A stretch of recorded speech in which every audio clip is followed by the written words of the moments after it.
Hello, नमस्कार बच्चों, कैसे हैं बच्चों। आज हमें चर्चा करेंगे आंकड़ों का प्रबंधन part second video. Part first के अंदर हमने चर्चा की थी विस्तार से आयत चित्र, चित्रालेख, उसके बारे में हमने पूरे विस्तार से चर्चा की है। और इस वीडियो में जो आंकड़ों का प्रबंधन पार्ट सेकंड वीडियो है, इसके अंदर बच्चों हम विस्तार से चर्चा करेंगे पाई चार्ट व प्रायिकता के बारे में। हेलो बच्चों, कैसे हैं? Good morning sir. सर जी नमस्कार। बच्चों, आपने आंकड़ों के प्रबंधन में क्या क्या पढ़ा है? सर जी हमने चित्रालेख, दंडालेख व द्विदंड आलेख के बारे में पढ़ा है। सर हमने आयत चित्र के बारे में भी पढ़ा है। सर हमने बारंबारता बंटन सारणी व वर्गीकृत बारंबारता बंटन सारणी के बारे में भी पढ़ा है। बच्चों, वर्ग माप क्या होता है? सर जी मैं बताता हूँ। वर्ग माप उच्च वर्ग सीमा माइनस निम्न वर्ग सीमा होता है। 50 से 60 में बच्चों उच्च वर्ग सीमा क्या है? सर जी इस बार मैं बताती हूँ। उच्च वर्ग सीमा 60 है। 50 से 60 वर्ग अंतराल का बच्चों वर्ग माप क्या है? सर जी इस बार मैं बताऊंगी। वर्ग माप 60 माइनस 50 उच्च वर्ग सीमा में से निम्न वर्ग सीमा घटाते हैं 10 आएगा। बच्चों, क्या आपने पाई चार्ट व प्रायिकता के बारे में पढ़ा है या आप पाई चार्ट व प्रायिकता के बारे में कुछ जानते हैं? नहीं सर जी, हमने प्रायिकता व पाई चार्ट के बारे में अभी नहीं पढ़ा है और ना ही हमें इसकी जानकारी है। ठीक है बच्चों, आज हमें पाई चार्ट व प्रायिकता के बारे में विस्तार से चर्चा करेंगे। तो सबसे पहले हमें पाई चार्ट के बारे में चर्चा करते हैं। पाई चार्ट में देखिए बच्चों, आपके सामने है वृत्त आलेख, एक संपूर्ण पाई चार्ट को वृत्त आलेख भी बोलते हैं। वृत्त आलेख या पाई चार्ट एक संपूर्ण और उसके भाग के बीच में संबंध को दर्शाता है। और दूसरे नंबर पर देखिए क्या है, संपूर्ण वृत्त, यानी जो पूरा वृत्त होता है उसको त्रिज्या खंडों में विभाजित किया जाता है। और थर्ड देखिए बच्चों, तीसरा नंबर पर क्या है, प्रत्येक त्रिज्या खंड का माप उसके द्वारा निरूपित सूचना को दर्शाता है। और 4 नंबर पर देखिए क्या है, पाई चार्ट में संपूर्ण केंद्रीय कोण, पूरे का पूरा केंद्रीय कोण जो होता है वो कितने डिग्री का होता है, 360 डिग्री का।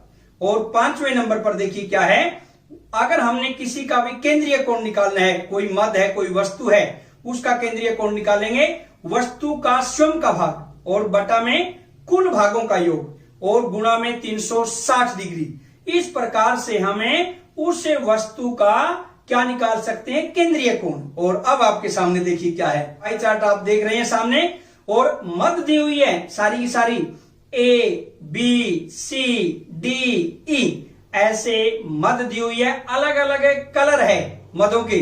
और एक केंद्र पर कोण दिए हुए हैं, देखिए ध्यान से, 55 डिग्री, 90 डिग्री, 70 डिग्री और 45 डिग्री, 100 डिग्री।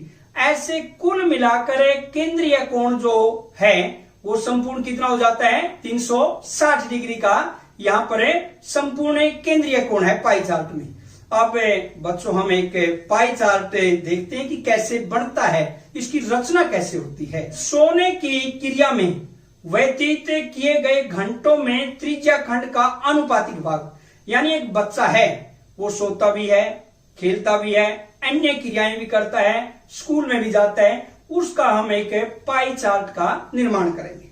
अब बच्चों इसमें देखिए, जैसे सोने की क्रिया में वे उसका अनुपातिक भाग कितना है, उसमें क्या है, सोने के घंटों की संख्या और बटा में संपूर्ण दिन, यानी जो कुल टाइम है, और ये बराबर होता है 8 घंटे बटा में 24 घंटे। 8 से 24 को हमें जब विभाजित करते हैं कितना आता है 1/3 भाग। जो अनुपातिक भाग है वो सोने की क्रिया का कितना आया 1/3। और ऐसे ही हम सेकंड देखते हैं, आपके सामने है स्कूल में व्यतीत किए गए घंटों का अनुपातिक भाग। अब देखिए क्या है इसमें, स्कूल में घंटों की संख्या और बटा में क्या दिया हुआ है संपूर्ण दिन वही, और ये बराबर किसके होता है स्कूल में उसने कितने घंटे व्यतीत किए 6 घंटे, और संपूर्ण दिन कितना है 24 घंटे। 6/24 जब हम इसको विभाजित करेंगे 1/4। अब बच्चों गृह कार्य जब बच्चा स्कूल में जाता है तो गृह कार्य भी करता है, और गृह कार्य में व्यतीत किए गए घंटों का अनुपातिक भाग देखिए क्या है। गृह कार्य में घंटों की संख्या बिल्कुल वही तरीका, और बटा में वही संपूर्ण दिन, यानी गृह कार्य में कितने घंटे लगाता है वो 4, तो 4/24, 4 घंटे बटा में 24 घंटे। और जब हम इसको विभाजित करते हैं 1/6, ये इसका अनुपातिक भाग आता है। और लास्ट में देखिए इसमें क्या है, खेल व अन्य में व्यतीत किए गए घंटों का अनुपातिक भाग, यानी खेलता भी है अन्य क्रियाएं या घरेलू कार्य करता है तो उसमें व्यतीत समय कितना उसका 6 घंटे है।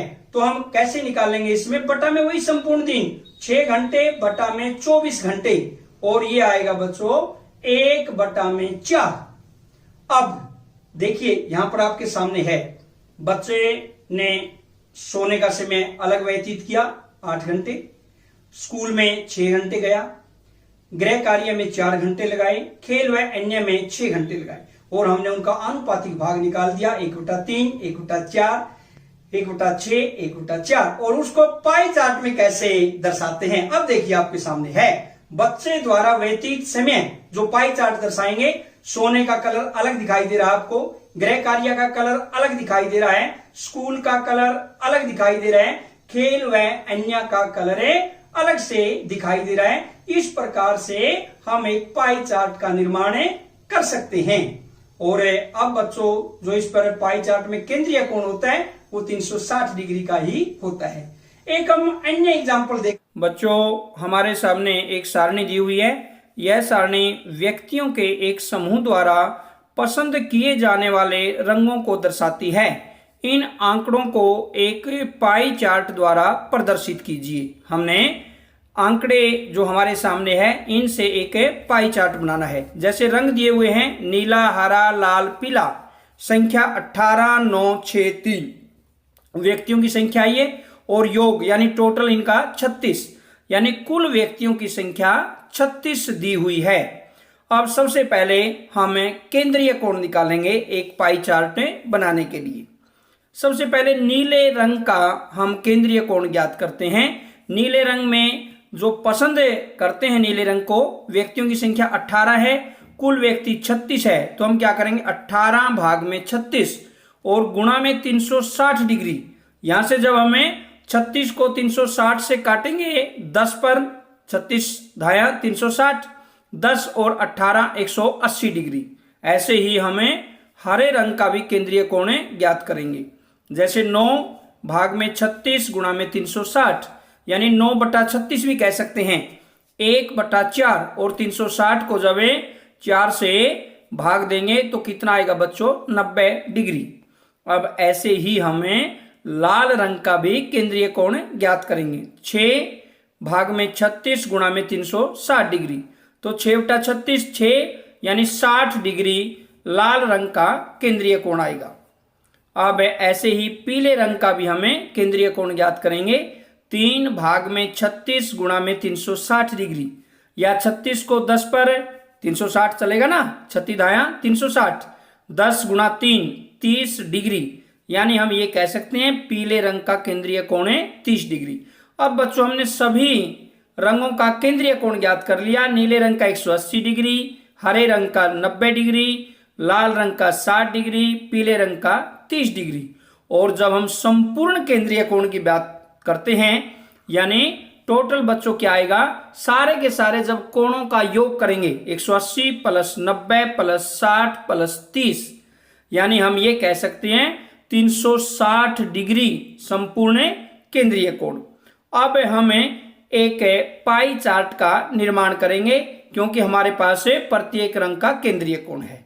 अब प्रकार की सहायता से बच्चों कोई भी त्रिज्या लेकर एक वृत्त खींचेंगे। ये आपके सामने प्रकार की सहायता से एक वृत्त खींचा गया। अब पैमाने की सहायता से यानी पैमाना लेकर वृत्त के केंद्र व वृत्त की परिधि के किसी भी बिंदु को मिलाते हैं और ये वृत्त की बच्चों त्रिज्या भी होती है। तो हमने वृत्त के केंद्र को वृत्त की परिधि से मिलाया गया। इस प्रकार से पैमाने की सहायता से हमने ये वृत्त की एक कह सकते हैं त्रिज्या खींची। फिर बच्चों हम डी लेंगे या चांदे की सहायता से 180 डिग्री, क्योंकि आपके सामने नीला जो रंग है वो 180 डिग्री केंद्रीय कोण को प्रदर्शित करता है। और डी की सहायता से हमने पॉइंट लगाया, एक बिंदु लगाया पेंसिल की सहायता से, यानी 180 डिग्री के सामने। तो पैमाने की सहायता से जो केंद्र है और जहां पर हमने उस पॉइंट को लगाया था डी की सहायता से 180 डिग्री वाले पॉइंट को, उसको केंद्र से जब मिलाते हैं पैमाने की सहायता से और वृत्त की परिधि व केंद्र से पेंसिल की सहायता से हम एक रेखाखंड खींचते हैं। जैसे बिल्कुल ये वृत्त का जो केंद्र है वो वृत्त की परिधि से मिलाया और ये जो नीले रंग का केंद्रीय कोण 180 डिग्री का हम कह सकते हैं बच्चों केंद्रीय कोण आपके सामने है। अब उसके बाद हम हरे रंग का 90 डिग्री का केंद्रीय कोण बनाना चाहेंगे और लाल रंग का 60 डिग्री है और पीले रंग का 30। तो हमने डी को लिया, डी को थोड़ा सा हमने उल्टा कर दिया और उल्टा करके बच्चों जैसे आपको बिल्कुल दिखाई दे रहा है, जो इसके डी के बिल्कुल बीच में, यानी हमें दोनों साइड में जीरो, यानी एक साइड में जीरो है 180, जीरो 180 ऐसे, उस लाइन को जो दोनों परिधियों को, यानी हम ये कह सकते हैं ये वृत्त का व्यास है। ऐसे करके जब 90 डिग्री का बनाते हैं डी पर, ये 90 डिग्री के सामने हमने निशान लगाया। अब 30 डिग्री आपके सामने पेंसिल आपको दिखाई दे रही है, यहाँ पर जो डी है डी पर 30 डिग्री के सामने हमने निशान लगाया और अपने आप ही बच्चों यहाँ पर एक 60 डिग्री का बीच में बच जाता है। यानी 30 और 90 पर लगाया तो बीच में कितने डिग्री का बच जाता है, 60 डिग्री। अब पैमाने की सहायता से बच्चों हम क्या करेंगे, सबसे पहले 90 यानी 90 डिग्री किसका केंद्रीय कोण, हरे रंग का वृत्त के केंद्र वह जो डी की सहायता से हमने जिस पॉइंट को लगाया था उस पॉइंट पर पैमाने को रखेंगे, वह वृत्त के केंद्र पर पैमाने को रखकर इस प्रकार से पेंसिल की सहायता से 90 डिग्री का हमें कोण बनाते हैं। और पैमाने को बिल्कुल इस प्रकार से रखेंगे कि वो केंद्रीय कोण जो हमें 90 डिग्री का बनाना चाहते हैं वो वृत्त के केंद्र वह जो डी की सहायता से 90 डिग्री वाला पॉइंट आपको दिखाई दे रहा है, बिल्कुल इसको टच करे, पैमाने को स्पर्श करे और अब पेंसिल की सहायता से 90 डिग्री का कोण बन जाता है। और उसके बाद बच्चों हमने लाल रंग का 60 डिग्री है और पीले रंग का कितने डिग्री का है, 30 डिग्री का। अब पैमाने को हम लेंगे, हमने 30 डिग्री पर भी ये आपको निशान दिखाई दे रहा है, यहाँ पर लगाया गया है। पैमाने को इस प्रकार रखेंगे हम कि वृत्त का केंद्र वह जो 30 डिग्री का पॉइंट लगाया था हमने डी की सहायता से, वो दोनों ही पैमाने को स्पर्श करें। और अगर टच नहीं करते, स्पर्श नहीं करते, हम पैमाने को इस प्रकार से सेटल करते हैं कि वो बिल्कुल ऐसे स्पर्श करे वृत्त के जो केंद्र बिंदु है, सेंटर पॉइंट है और जो डी की सहायता से लगाया। इस प्रकार से हमने 30 डिग्री का कोण बनाया और यहां पर बच्चों बीच में अपने आप ही क्या बच गया, 60 डिग्री, जो लाल कलर है ये बीच में 60 डिग्री का शेष बच जाता है। और अब हमें प्रकार की सहायता से ये नीले रंग का जो हमने 180 डिग्री का कोण बनाया था, ऐसे एक चाप लगाएंगे प्रकार की सहायता से 180 डिग्री, क्योंकि नीले रंग का केंद्रीय कोण 180 डिग्री है और ये हमने एक चाप लगाई और चाप लगाने के बाद हमने यहां पर लिख दिया 180 डिग्री। ये आपके सामने 180 डिग्री ये नीले रंग का केंद्रीय कोण है। और ये उसके बाद आता है बच्चों हरे रंग। हरे रंग का केंद्रीय कोण कितना 90, लाल का 60 और पीले का 30। अब हम क्या करेंगे, जैसे 30 डिग्री का केंद्रीय कोण है उसके आगे, तो हम यहां पर ये 30 डिग्री का केंद्रीय कोण दिखाएंगे और ये पीले रंग का हमने केंद्रीय कोण को दर्शाया। उसके बाद ये 60 डिग्री, क्योंकि ये बीच में कितना बचता है 60 डिग्री, और 60 डिग्री किसका आता है लाल रंग का। और उसके बाद ये 90 डिग्री, बिल्कुल सही, और ये 90 डिग्री किसका आता है बच्चों हरे रंग का। इस प्रकार से हमने एक पाई चार्ट का निर्माण किया। सारणी दी हुई है। विद्यार्थियों द्वारा पसंद किए जाने वाले आइसक्रीमों की महक या हम कह सकते हैं स्वाद प्रतिशत में दिया हुआ है। जैसे महक, कौन कौन सी महक है, चॉकलेट, वेनिला, अन्य प्रकार। और जो महक को पसंद करने वाले विद्यार्थियों का प्रतिशत दिया गया है सारणी में, और इसको हमने एक पाई चार्ट में शो करना है, पाई चार्ट में दर्शाना है। जैसे चॉकलेट, चॉकलेट कितने प्रतिशत है 50%। उसके बाद वेनिला, वेनिला कितने प्रतिशत है 25%। और अन्य प्रकार की, और भी अन्य प्रकार की हो सकती हैं, वो कितनी है 25%। जब हम पाई चार्ट का निर्माण करेंगे बच्चों, सबसे पहले हम क्या करेंगे, केंद्रीय कोण ज्ञात करेंगे, क्योंकि हमने सेंटर पर ही तो एंगल बना के करेंगे। केंद्रीय कोण ज्ञात करेंगे, और केंद्रीय कोण ज्ञात करने के लिए सारणी देखिए। अब आपके सामने केंद्रीय कोण ज्ञात करने की सारणी, महक एक साइड में, चॉकलेट, वेनिला, अन्य प्रकार। पसंद करने वाले विद्यार्थियों का प्रतिशत दिया हुआ है 50%, 25, ये तो दी हुई है सारणी। अब हमने कैसे करना है, एक तो संपूर्ण का भाग निकालने पहले कि वो उस पाई चार्ट में संपूर्ण का कितना भाग है जो हम दर्शाएंगे। 50% में है, इसलिए बटा में 100 करेंगे। प्रतिशत का अर्थ कुल, कुल कितना हुआ 100, तो हम क्या करेंगे 50 बटा में 100, और बराबर किसके हुआ बच्चों 1/2। वेनिला, वेनिला में भी ऐसे ही हम भाग निकालेंगे जब संपूर्ण का 25 बटा में 100 यानी 1/4। ऐसे ही अन्य प्रकार में हम भाग निकालेंगे 25/100 बराबर 1/4। और अब बहुत ही महत्वपूर्ण बात, केंद्रीय कोण, जहां से पाई चार्ट का निर्माण होता है, हम 360 डिग्री का भाग निकालेंगे यानी केंद्रीय कोण। सबसे पहले हम चॉकलेट का केंद्रीय कोण ज्ञात करेंगे। कैसे, 360 डिग्री का 1/2, क्योंकि जो पार्ट है आपके सामने दिखाई दे रहा है 1/2 भाग है, तो संपूर्ण कोण कितने डिग्री का होता है 360 डिग्री का। तो 360 डिग्री का 1/2 कितना हुआ 180 डिग्री। ऐसे ही वेनिला, वेनिला में भी 360 डिग्री का कितना भाग है इसका, आपके सामने 1/4। 360 डिग्री का 1/4 बराबर कितने डिग्री हुआ 90 डिग्री। और ऐसे ही बच्चों अन्य प्रकार, अन्य प्रकार में क्या है 360 डिग्री का 1/4 करेंगे तो क्या आएगा 90 डिग्री। इस प्रकार से हमने केंद्रीय कोण को ज्ञात कर दिया। और अब आपके सामने पाई चार्ट है, जैसे पाई चार्ट दर्शाया गया है, इसमें केंद्रीय कोण जैसे 180 डिग्री चॉकलेट है, चॉकलेट को दिखा रहा है 180 डिग्री, ये नीला कलर जो आपको दिखाई दे रहा है 180 डिग्री।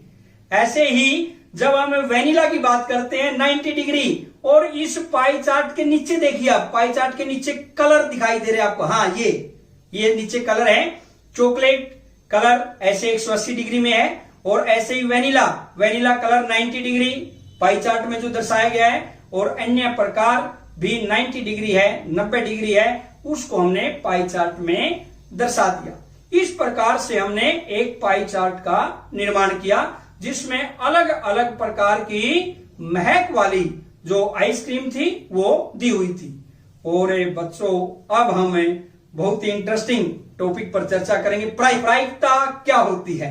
प्रायिकता के बारे में सबसे पहले 1 नंबर पर देखिए क्या है, कुछ ऐसे प्रयोग जिनमें परिणाम के आने के संयोग बराबर होते हैं वो समप्रायिक होते हैं।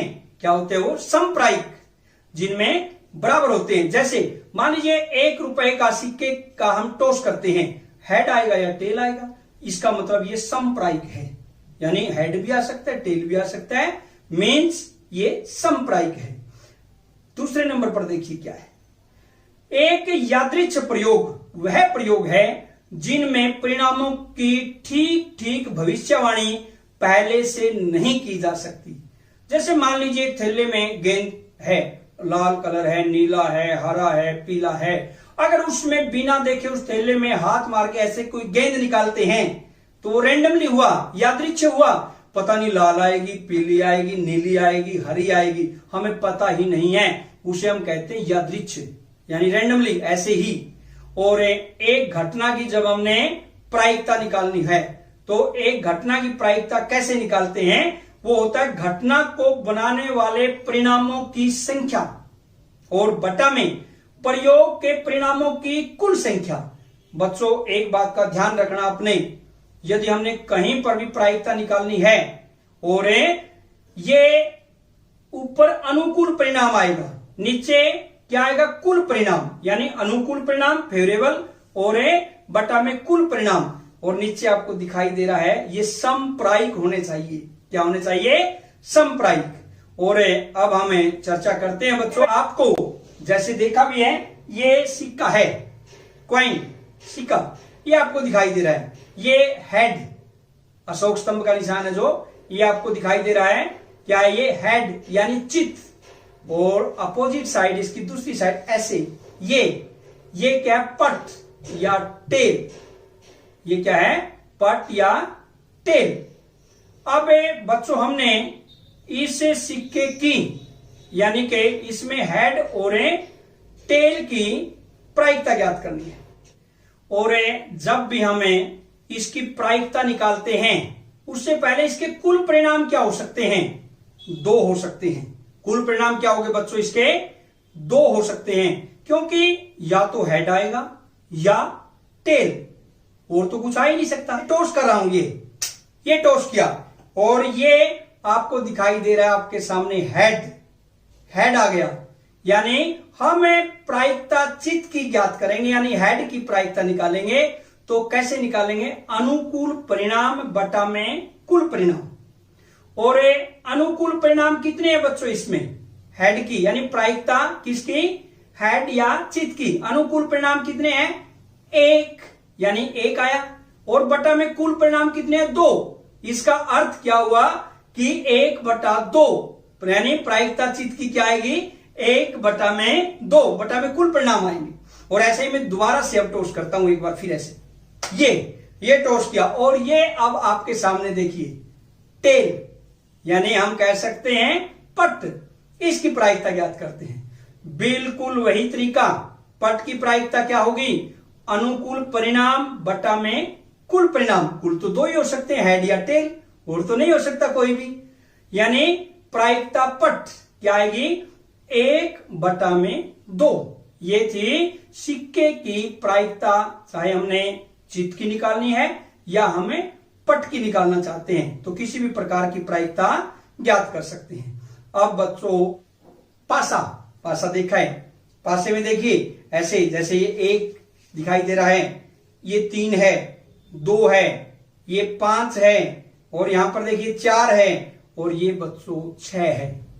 जैसे हमें पासे के अंदर यदि बात करते हैं, परिणाम या तो 1 आ सकता है, जैसे ये 1, या 2 आ सकता है, जैसे ये 2, 3 आ सकता है, 4 आ सकता है, 5 आ सकता है, 6 आ सकता है। इसको छोड़कर तो कोई परिणाम आ ही नहीं सकता। और कुल परिणाम पासे में कितने हो सकते हैं? 6 परिणाम हो सकते हैं।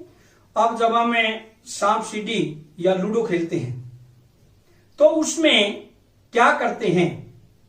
क्या करेंगे बच्चों? उसमें जैसे पासे को ऐसे फेंकते हैं, ऐसे मान लीजिए ऐसे पासा फेंक दिया, ऐसे ऐसे ऐसे फेंक दिया, पासा फेंका, और उसके बाद मान लीजिए ये 2 आ जाता है।